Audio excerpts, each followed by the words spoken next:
सुस्वागतम. संगीता भालसिंग या माझ्या यूट्यूब चॅनलवर तुम्हा सर्वांचे हार्दिक स्वागत. आपण प्रश्नपत्रिका पाहूया. आमच्या कॉलेजमध्ये पूर्वपरीक्षा झाली, त्याची ही प्रश्नपत्रिका. पूर्वपरीक्षा 2024-25 इयत्ता 12वी कला, वाणिज्य आणि विज्ञान या तीनही शाखांना हा विषय आहे आणि आजच ही परीक्षा झाली 3/1/2025. 80 गुणांची प्रश्नपत्रिका आहे आणि वेळ आहे 3 तास. आता अशाच प्रकारची प्रश्नपत्रिका 12वी बोर्ड परीक्षेला सुद्धा असणार आहे. बैठक क्रमांक टाकण्यासाठी तुम्हाला इथे जागा दिलेली असते, इथे क्रमांक तुम्ही टाकायचा आहे. आता ही प्रश्नपत्रिका शेवटपर्यंत पहा. प्रश्नपत्रिका मी देते, वेळ मिळाल्यानंतर याची उत्तरपत्रिका देखील मी तयार करून देणार आहे.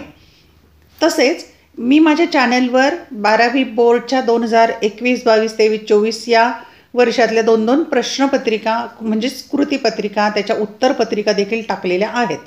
त्या पाहायच्या असतील तर या चॅनलची प्लेलिस्ट एकदा पाहून घ्या. चला तर पाहूया पूर्वपरीक्षेची प्रश्नपत्रिका. अशाच प्रकारची प्रश्नपत्रिका बोर्डाची असणार आहे. विभाग क्रमांक पहिला आहे गद्य विभाग, म्हणजे धड्यांचा विभाग आहे आणि त्याला एकूण 20 गुणांच्या कृती किंवा प्रश्न विचारले असणार आहेत. कृती क्रमांक पहिली अ. पुढील उतार्याच्या आधारे सूचनानुसार कृती करा. आता उतारा पुढच्या स्लाईडवर आहे आणि त्याच्यासाठी 8 गुण आहेत पहा. म्हणजे जी अ कृती आहे ना त्याला 8 गुण आहे. नंतर त्यामध्ये आपण कृती काय आहेत पाहू. पहिली कृती आहे दृकश्राव्य दालनातील कारगिल युद्धाच्या फिल्ममधील थरार म्हणजे. आता इथे य आणि र या 2 चौकटीमध्ये उत्तरं लिहायची परिच्छेदात आलेली आहेत. त्याला 2 गुण आहेत. वीरांना सलामी अनुराधा प्रभुदेसाई यांचा हा पाठ आहे. 2. कारगिल क्षेत्रातील विजयस्तंभासमोर लेखिकेने घेतलेल्या शपथेनुसार करावयाची कार्य आणि त्याला 2 गुण आहेत. आणि य आणि र अशी 2 कार्य देखील लिहायची आहेत. अशा प्रकारे 4 गुणांच्या या चौकटीमधल्या कृती आहे. या चौकटी तुम्ही पेन्सिलने करायच्या आहेत. पाहूया आपण वीरांना सलामी या पाठामधला कोणता उतारा आहे. मृत्यू समोर दिसत असतानाही त्याच्या जबड्यात हात घालून मृत्यूलाच आव्हान देणारी 22-23 वर्षाची तेजोमय स्फुल्लिंग होती ती. ज्यांना आशीर्वाद द्यायचे त्यांच्यासमोर नतमस्तक होऊन सलामी देणं किती कष्टप्रद आहे याचीच जाणीव झाली.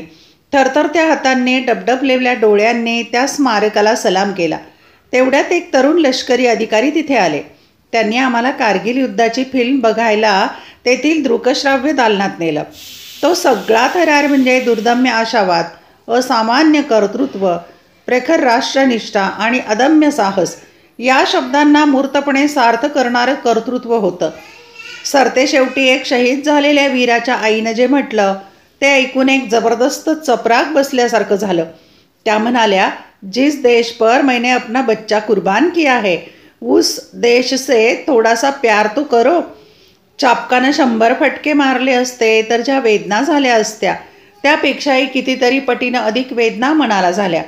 आणि त्या विव्हळ अवस्थेत विजयस्तंभासमोर शपथ घेतली. शिस्त, निष्ठा, समर्पण आणि त्याग या माझ्या मध्यमवर्गीय शब्दकोशात सपकपणे वापरल्या जाणाऱ्या शब्दांना यथोचित न्याय देईन. केवळ शब्द नाहीत तर तशी वृत्ती बनलेल्या सैन्य दलातील त्या वीरांचे पाठ होऊन त्यांची कवनं गाईन आणि निदान पुढील 5 वर्ष नागरिकांना सोबत घेऊन या भूमीवर येऊन सर्व वीरांना सलामी देईन. आता यावर आणखी कृती विचारलेल्या आहेत. स्वमत आणि अभिव्यक्ती आहे. तिसरी कृती स्वमत अभिव्यक्ती 4 गुण आहेत. सैनिकी जीवन व सामान्य नागरिकांचे जीवन यांची तुलना तुमच्या शब्दात करा किंवा म्हणजे 2 पैकी एकच लिहायचे. शहीद वीराच्या आईचे शब्द ऐकून लेखिकेवर झालेला परिणाम तुमच्या शब्दात लिहा. आता स्वमत अभिव्यक्तीचे जे या कृती आहेत परिच्छेदावर आधारितच असतात, त्या तुम्ही सोडवायच्या. 2 पैकी 1 4 गुण. पुढची कृती आहे आ. पुढील पठित उतार्याच्या आधारे सूचनानुसार कृती करा. पठित उतारा म्हणजे तुमच्या पाठ्यपुस्तकातलाच उतारा आहे आणि त्याला 8 गुण आहेत. 1. व्यंगचित्रांच्या भाषेची वैशिष्ट्ये लिहायची आहेत. त्याला 2 गुण आहेत आणि 2 वैशिष्ट्य य आणि र अशी 2 वैशिष्ट्ये लिहायची. 2. लेखकाने नोंदवलेल्या व्यंगचित्र सुचण्याच्या कल्पना लिहायच्या 2 गुणांच्यासाठी 2 ठिकाणी य आणि र या चौकटी पेन्सिलने करायच्या आहेत. परिच्छेदात उत्तर आहेत. व्यंगचित्रे, रंगचित्रे या पाठातला हा उतारा आहे. हा व्यंगचित्रांची कल्पना सुचणं ही प्रक्रिया खरं तर मजेदार आहे. आपण मासे पकडणारे लोक पाहतो, कधी जाळी टाकून पकडतात, कधी गळ टाकून. त्यात एक समूह असाही आहे की त्यामधील लोक वाहत्या उथळ पाण्यामध्ये जाऊन उभेच राहतात, न हलता शांतपणे. पण सावध असे ते उभे असतात. एखादा मासा गाफीलपणे त्यांच्या पायाजवळून जातो. तो मासा हातानं झडप घालून ते पकडतात आणि जमिनीवर ठेवतात. ही माणसं मी पाहिलेली आहेत. वाहत्या आयुष्यामध्ये जर सावधगिरीनं उभं राहिलं तर व्यंगचित्राची कल्पना अगदी जवळून जाते. ती तिथून उचलायची आणि कागदावर उतरायची एवढाच भाग असतो. व्यंगचित्राची नेमकी कल्पना मनात ठेवून चित्र रेखाटताना कधीतरी अचानकपणे आपली एखादी सुप्त इच्छा त्या चित्रात स्वतंत्र रूप घेऊन उतरून येते. अशी अनेक चित्र काढता काढता एका क्षणी माझ्या लक्षात आलं की व्यंगचित्र ही निःशब्द भाषा आहे. या रेषांना शब्द नाहीत, पण तरीही ती एक प्रभावी भाषा आहे. मला वाटतं तशी ती खरंच भाषा इतकी संवादी आहे का, हे आजमावण्यासाठी म्हटलं घेऊ अनुभव. माझे हे खेळ सुरू झाले. एखादी सुंदर काव्यात्मक कल्पना व्यंगचित्रातून व्यक्त करता येते का? तर उत्तर आलं येते. हे मी स्वतः अनुभवलं. व्यंगचित्रातून एखाद्या माणसाबद्दलची भावना व्यक्त करता येते का? तर तीही येते. शब्दातून सुद्धा ती व्यक्त होणार नाही इतकी छान करता येते. व्यंगचित्राच्या भाषेला जी मार्मिकता आहे ती शब्दाहून प्रभावी आहे. अशी जी काव्यात्मक चित्र मी रेखाटली आहेत त्यातील एक आईविषयी सारं काही सांगण्यासाठीच होतं. आईचं नातं हे सगळ्या जगातलं एकमेव खरं आणि सुंदर नातं आहे. बाकीची नातीही जोडलेली असतात. माणसांमध्ये मला जर कुठे ईश्वराचा अंश दिसत असेल तर तो आईमध्ये दिसतो. आता यावर आणखी तिसरी स्वमत अभिव्यक्तीची कृती आहे. 4 गुणांच्यासाठी 2 पैकी एकच सोडवायचं आहे. वाहत्या आयुष्यामध्ये सावधगिरीनं उभं राहिलं तर व्यंगचित्राची कल्पना अगदी जवळून जाते. या विधानाचा तुम्हाला समजलेला अर्थ लिहा. किंवा आईचं नातं सगळ्या जगातलं एकमेव खरं आणि सुंदर नातं आहे याविषयी तुमचे मत लिहा. 2 पैकी एकच सोडवायचं या परिच्छेदाच्या आधारे. पुढची कृती आहे ई. खालील उतार्याच्या आधारे सूचनेनुसार कृती करा. 4 गुण आहेत आणि हा जो परिच्छेद आहे किंवा उतार आहे तो तुमच्या पाठ्यपुस्तकाच्या बाहेरचा आहे. 1. तंत्रशास्त्राची सैतानी अपत्य. इथं 2 शब्द किंवा उत्तरं आहेत, त्याला 1 गुण आहे. म्हणजे याला अर्धा गुण आणि इथे अर्धा गुण. 2. मानवाच्या अस्तित्वाबद्दलच्या साऱ्या आशाचं केंद्रस्थान. इथे उत्तर लिहायचं 1 गुण. चौकटी पेन्सिलने करायच्या आहेत. आता परिच्छेद कोणता आहे ते पाहू. हा पाठ्यपुस्तकातला परिच्छेद नाही. 20व्या शतकात माणसाने विज्ञानाचे सामर्थ्य काय असते ते पाहिले आहे. रस्ते, पूल, धरणे इत्यादीमधील विज्ञानाची प्रगती दिसली आहे. शेती व औषधीशास्त्र यांच्यातील प्रगतीमुळे मानवी जीवन किती सुखावह होऊ शकते हे अनुभवले आहे. तसेच तंत्रशास्त्राची अणुबॉम्ब, प्रदूषण अशी सैतानी अपत्यही दिसत आहेत. विज्ञानाच्या जादूच्या दिव्याकडून चांगली व वाईट अशी दोन्ही प्रकारची फळे मिळतात हे सिद्ध झालेले आहेत. मनुष्य स्वभाव लक्षात घेता नजीकच्या भविष्यकाळात ही परिस्थिती आमूलाग्र बदलेल असे काही वाटत नाही. तरी देखील मनुष्य हा एक विचार करणारा प्राणी आहे आणि त्याची विवेकबुद्धी त्याला या जादूच्या दिव्याकडून केवळ कल्याणकारकच कामे करवून घेण्यास सांगते. भविष्यकाळात परिस्थिती अधिक बिघडू न देण्याची ताकद माणसाच्या याच विवेकबुद्धीत आहे. मानवाच्या अस्तित्वाबद्दलच्या साऱ्या आशा येथेच केंद्रित होतात. मानवजातीच्या कल्याणासाठी हा विज्ञानाचा दिवा कसा वापरावा याचे उत्तर साधे सरळ नाही. यामुळे भ्रांती पडून चुकीची दिशा धरली जाते.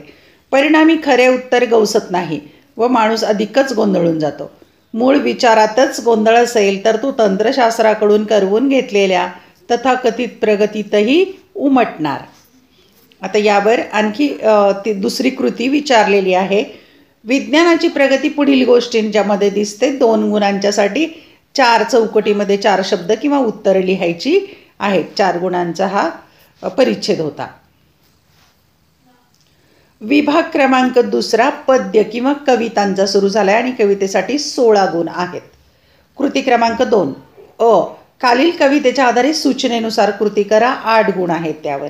आणि थांब जरा आषाढ घना ही कविता आहे पुढच्या स्लाईडवर. 1. कवीने आषाढ घनांना करायला सांगितलेली कामे 2 गुण आहेत आणि 2 कामं लिहायची. य आणि र चौकटी करायच्या इथे. 2. खालील अर्थाच्या ओळी कवितेमधून शोधून लिहा, त्याला 2 गुण आहेत. शेतातील हिरवी पिके, त्याची कोणती ओळ आहे ती इथे लिहायची, 1 गुण. पोवळ्यासारखी लाल कणीदार माती, इथे कोणती ओळ आहे ती इथे लिहायची, 1 गुण. अशा प्रकारे ह्या 2 आणि 2 4 गुणांच्या या चौकटीमध्ये उत्तरं लिहायची. कविता आपण पाहूया. बाभ बोरकर यांची कविता. रे तांब जरा आषाढ घना, बघू दे दिठी भरून तुझी करुणा. कोमल पाचूंची ही शेते, प्रवाळ माती मधली अवते. इंद्रनीळ वेळूंची बेटे, या तुझ्याच पदविन्यास खुना. रोमांचित ही गंध केतकी, फुटे फुले ही सोन चंपकी. लाजून या जाईच्या लेकी, तुझ चोरून बघती पुन्हा पुन्हा. उघड नयन कर घडीभर आसर, आणि खुले कर वासर मणी घर. वाहू दे या तव किमयेवर. कोवळ्या नव्या हळदुव्या उन्हा. कणस भरू दे जीवस दुधाने, देठ फुलांचा अरळमधाने. कंठ खगांचा मधुगानाने, आणि शहारा तृणपर्णा. आश्लेषांच्या तुषार स्नानी, भिवून पिसोळी थव्या थव्यांनी. रत्नकळा उधळीत माध्यांनी, नानवत इंद्रवर्णात वना. काळोखाची पीत आसवे, पालवीत उमलता काजवे. करू दे मज हित गुजत्या सवे, निरखित जळातील विधुवदना. आता यावर काय आणखी कृती आहे ते पाहूया. तिसरी अभिव्यक्तीची कृती आहे 4 गुणांच्यासाठी. आषाढगणाचे आगमन झाले नाही तर याविषयी तुमचे मत थोडक्यात लिहा. थोडक्यात ढग आले नाही, पाऊस आला नाही तर काय होईल, किंवा या संदर्भातलं तुमचं मत तुम्ही लिहायचं आहे. पुढची कृती आहे खालील ओळींचा अर्थ लिहा 4 गुणांच्यासाठी. रडू नकोस खुळे, उठ आणि डोळ्यातले हे आसू सोडून दे शेजारच्या तळ्यात. घेऊन ये हातात नुकतीच उमललेली शुभ्र कमळाची प्रसन्न फुले. या ओळींचा अर्थ लिहायचा आहे. पुढची कृती आहे खालीलपैकी कोणती एक कृती सोडवा. 4 गुण आहेत, 2 पैकी एकच सोडवायची. त्यातली पहिली, खालील ओळीतील भाव सौंदर्य उलगडवून दाखवा. सुरेश भटांची गझल आहे, त्यातल्या ओळी येत्या. कोण त्या काळी कळेना मी जगाया लागलो, अन कुठे आयुष्य गेले कापुनी माझा गळा. सांगती तात्पर्य माझे सारख्या खोट्या दिशा, चालणारा पांगळा अन पाहणारा आंधळा. माणसांच्या मध्यरात्री हिंडणारा सूर्य मी, माझी यासाठी ना माझा पेटण्याचा सोहळा. रंग माझा वेगळा या गझलमधील या ओळी आहेत. त्याचा अर्थ किंवा भाव सौंदर्य उलगडून दाखवायचं आहे. किंवा दुसरी आहे कृती विचारलेली, ती आहे किंवा कृती आहे. खालील पद्यपंक्तीचे रसग्रहण करा. विंचू चावला या भारूडमधील. विंचू चावला वृश्चिक चावला, काम क्रोध विंचू चावला. तम घाम अंगासी आला, पंचप्राण व्याकुळ झाला, त्याने माझा प्राण चालेला. सर्वांगाचा दाह झाला, मनुष्य इंगळी अतिदारुण मजनांगा मारिला तिने. सर्वांगी वेदना जाणत्या इंगळीची. 2 पैकी 1 सोडवायचा आहे, 4 गुण. विभाग क्रमांक 3 साहित्य प्रकार आपल्याला कथा आहे आणि त्यावर कथेवर 10 गुण आहेत. कृती क्रमांक 3 पुढील उतार्याच्या आधारे सूचनेनुसार कृती करा, 4 गुण आहेत. आता उतारा आहे पुढे. एका वाक्यात उत्तरं लिहायची आहेत. कथेतील पात्रांचे वाचकांशी जवळीक साधण्यामागील कारण लिहा, 1 गुण. 2 किंवा कथानकाचे प्रयोजन लिहा, 2. म्हणजे 1 आणि 1 2 गुण. एका गुणांच्यासाठी एका वाक्यात उत्तरं लिहायची आहेत. आता परिच्छेद कोणता आहे ते आपण आता पाहूया. कथाबीज. कथाकार त्याच्या प्रतिभाशक्तीने एखाद्या घटनेत वास्तवाचे व कल्पनेचे रंग भरतो. हे करताना तो निसर्ग, समाज, सांस्कृतिक संदर्भ, वातावरण इत्यादी घटकांचे सहाय्य घेतो. या सर्व घटकांच्या मदतीने घटना मालिकेचे कथात्म साहित्यात रूपांतर होते. म्हणून कथेत घटना हा महत्त्वाचा भाग ठरतो. कथेत या मूळ घटनेलाच कथाबीज असे म्हणतात. कथानक. कथानकात घटना, प्रसंग, पात्रांच्या कृती, स्वभाव वैशिष्ट्ये, वातावरण इत्यादींचे तपशील हळुवारपणे उलगडत जातात. कथेत कथानकातील घटकांचे एकत्रीकरण केले जाते. या एकत्रीकरणातूनच कथेची मांडणी आकाराला येते. हे कथानक उलगडताना त्यातील प्रवाहीपणही जपले जाते. कथाकाराच्या मनात कथेच्या अनुषंगाने निर्माण झालेला भावाशय वाचकांपर्यंत पोहोचवण्यासाठी कथन करणे हे कथानकाचे प्रयोजन असते. पात्रचित्रण. पात्रचित्रण हा कथेचा महत्त्वपूर्ण घटक आहे. पात्रचित्रणातून कथेचा आशय पुढे पुढे जात राहतो. कथाकार एखाद्या पात्राची वृत्ती, कृती, उक्ती, भावना, विचार, कल्पना, संवेदना जीवनदृष्टी, जीवनपद्धती इत्यादींच्या चित्रणातून त्या व्यक्तीची शब्दरूप प्रतिमा तयार करत असतो. या शब्दरूप प्रतिमेला पात्र असे म्हणतात. कथेतील पात्रांना वास्तवातील माणसांप्रमाणे रेखाटले जाते, म्हणून वाचकांची त्या पात्रांशी जवळीक साधली जाते. ही पात्रे कथानकाराची स्वनिर्मिती असते. यावर आणखी कृती आहे क्रमांक 2. कथेचे कोणतेही 2 घटक स्पष्ट करा आणि 2 गुण आहेत. इथे 3 घटक तर विचारलेलेच आहेत, त्यातले कुठलेही 2 जसेच्या तसे लिहू शकता. पुढची कृती आहे खालीलपैकी कोणत्याही 2 कृती सोडवा. 4 आहेत, 4 पैकी 2 सोडवायच्या, 6 गुण. म्हणजे 1 कृती सोडवली तर 3 गुण. उत्तम डॉक्टर होण्यापेक्षा उत्तम नर्स होणं कठीण आहे या विधानाबाबत तुमचे मत स्पष्ट करा. शोध या कथेमधलं आहे. नंतर जगाकडे पाहताना मला माझा चष्मा हवा या विधानाबाबत तुमचे विचार स्पष्ट करा. नंतर गावातल्या उचापती करणाऱ्या लोकांबद्दलचे तुमचे मत गडी कथेद्वारे स्पष्ट करायचं आहे. आणि गडी, वान नदी आणि वटवृक्ष या 3 प्रतीकातून गावातील स्थित्यंतराचे दर्शन कशा प्रकारे घडवले ते प्रत्येकी एकेका उदाहरणाद्वारे स्पष्ट करा. आता या 4 पैकी 2 कृती शोध या कथेतील आहेत आणि 2 गडी या कथेतील आहेत. यानंतर विभाग क्रमांक 4 आहे उपयोजित मराठी आणि त्याच्यावर एकूण 14 गुणांच्या कृती विचारल्या आहेत. कृती क्रमांक 4 पुढीलपैकी कोणत्याही 2 कृती सोडवायच्या. 4 पैकी आणि 4 गुण आहेत, म्हणजे 1 कृती सोडवली तर 2 गुण. 1 मुलाखतीचा हेतू स्पष्ट करा. 2 माहितीपत्रकाचे स्वरूप विशद करा. 3 अहवाल लेखनाची आवश्यकता लिहा. 4 वृत्तलेख लिहिताना विचारात घ्यावयाच्या बाबी. आता आपल्याला 4 विचारलेले आहेत कृती, त्याच्यापैकी 2 सोडवायच्या, 4 गुण. एका कृतीला 2 गुण आहेत. पुढची कृती आहे उपयोजित मराठीवरचीच. खालीलपैकी कोणत्याही 2 कृती सोडवायच्या. 4 पैकी आणि 10 गुण. आता इथे पहा, हा दीर्घोत्तरी म्हणजे मोठ्या उत्तराचा प्रश्न आहे. सविस्तर उत्तर लिहायचं. एक प्रश्न 5 गुणांच्यासाठी किंवा कृती 5 गुणांच्यासाठी दिलेल्या मुद्द्यानुसार उत्तर लिहायचं आहे. एक शब्दात उत्तर लिहायचं नाही, तर सविस्तर उत्तर लिहायचं. 1 मुलाखतीचा समारोप पुढील मुद्द्यांच्या आधारे स्पष्ट करा. भाषिक कौशल्य, परिणामकारक निवेदन, अनपेक्षित समारोप, श्रोत्यांचा प्रतिसाद, मुलाखतीची यशस्वीता. 2 खालील मुद्द्यांच्या आधारे माहितीपत्रकाची वैशिष्ट्ये स्पष्ट करा. माहितीपत्रक म्हणजे माहितीला प्राधान्य, माहितीपत्रकाची भाषा, माहितीपत्रकाची उपयुक्तता, विविध क्षेत्रे व त्यातील गरज, माहितीपत्रकाचे वेगळेपण, आकर्षक मांडणी, ग्राहकांना आकर्षित करणारे, भाषाशैली. 3 खालील मुद्द्यांच्या आधारे अहवाल लेखनातील निपक्षपातीपणा विशद करा. अहवाल म्हणजे अहवालाचे सामायिक वैशिष्ट्ये, अहवाल लेखकाच्या विचाराचे प्रतिबिंब नको, वास्तवदर्शी, लेखन सत्यता महत्त्वाचे दस्तऐवज. 4 खालील मुद्द्यांच्या आधारे वृत्तलेखाचे प्रकार स्पष्ट करा. बातमीवर आधारित, व्यक्तिचित्रणात्मक, मुलाखतीवर आधारित, ऐतिहासिक स्थळांविषयी, विस्मयावर आधारित. सविस्तर उत्तर लिहा असा प्रश्न आहे, कारण 5 गुण आहेत त्याला. 4 पैकी 2 सोडवायचे, 10 गुण. विभाग शेवटचा आहे 5वा व्याकरण आणि लेखन 20 गुण, म्हणजे 10 गुणांचं व्याकरण आणि 10 गुणांचा निबंध. कृती क्रमांक 5 सूचनेनुसार कृती करा. 5वी कृती आहे त्याला 10 गुण आहेत. त्यातली पहिली अरे रे केवढी जखम झाली पायाला. वरील विधानाचे विधानार्थी वाक्य ओळखून लिहा. 1 गुण आहे आणि पर्याय दिलेले आहेत. 1 मोठी जखम झाली पायाला. 2 पायाला जखम झाली. 3 पायाला खूप मोठी जखम झाली. 4 पायाला जखम झाली नाही. योग्य अचूक पर्याय लिहा. सूचनेनुसार सोडवायचे 1 गुण आहे. सकाळी फिरणे आरोग्याला हितकारक आहे. नकारार्थी वाक्य हे होकारार्थी आहे, त्याचं नकारार्थी करायचं. 1 गुण. पुढची कृती आहे क्रमांक 2 योग्य पर्याय निवडा. 1 गुण आहे.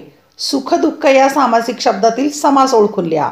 पर्याय दिलेले आहेत. कर्मधारय समास, विभक्ती तत्पुरुष समास, वैकल्पिक द्वंद्व समास, द्विगु समास. पुढची कृती आहे मीनाक्षी या सामासिक शब्दातील समासाचे नाव लिहा. म्हणजे प्रकार ओळखायचा आहे, त्याचा 1 गुण आहे. पुढची कृती आहे क्रमांक 3 योग्य पर्याय निवडा. 1 गुण.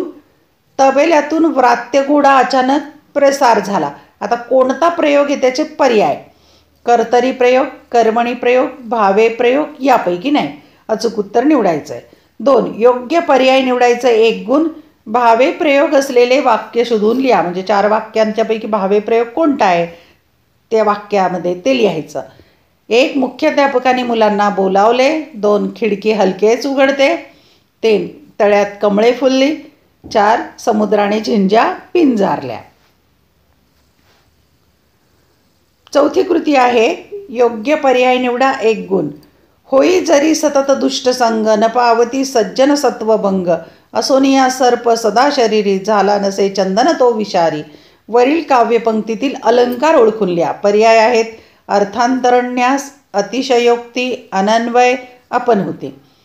पुढची कृती आहे. हे हास्य नव्हे फुलला गुलाब गाली, या वाक्यातील उपमेय ओळखायचं आहे. त्याच्यासाठी 1 गुण आहे. उपमेय ओळखायचं आहे, उपमान नव्हे. 5.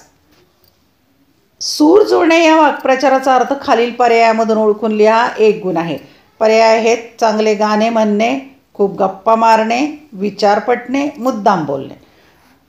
सूर जुळणे या वाक्प्रचाराचा वाक्यात उपयोग करा. अर्थानुसार वाक्यात उपयोग करायचा. 1 गुण आहे. आणि यातील शेवटचा प्रश्न किंवा कृती आहे.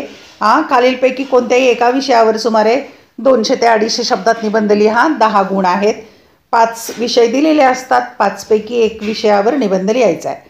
1. पावसाळ्यातील एक दिवस. 2. माझा आवडता खेळ. 3. सैनिकाचे मनोगत. 4. मी मुख्यमंत्री झालो तर. 5. समाज घडवण्यात युवकांची जबाबदारी. 5 पैकी 1 निबंध लिहायचा. 10 गुण.